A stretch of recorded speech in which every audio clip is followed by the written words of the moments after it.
Hey Dewdrops, welcome to day 4 of water marbling. We're getting our water right, and now we're going to get our paints ready, and we're going to start dropping our paint onto the surface of the tray of water. If you're new to the group, water marbling is the art of painting on the surface of water, and because of that, it is very fluid. Everything ebbs and flows, and really you're trying to control where things go on the water. So it is super fun and super maddening at the same time, which is kind of why I like it so much. I don't know, call me crazy.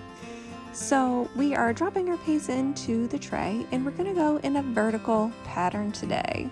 So I guess that's horizontal for you. It depends on how you're looking at it. It was vertical for me. We are gonna do a feather pattern, and that just means we're gonna cross and then create perpendicular lines with our tools here. You'll see what I mean in a minute.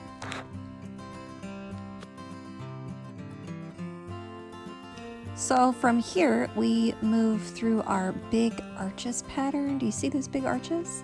And then with just a small adjustment of the tool, we'll bring it back, and boom, the feather pattern. It's one of my favorites. I hope you like it. So we're gonna lower down our white piece of paper, and believe it or not, the paint is instantly going to adhere, and we're ready to pull our print out. Let's take a look and see what we've got. Oh, what do you think? I see just a little bit of yellow on that one side. Better than nothing.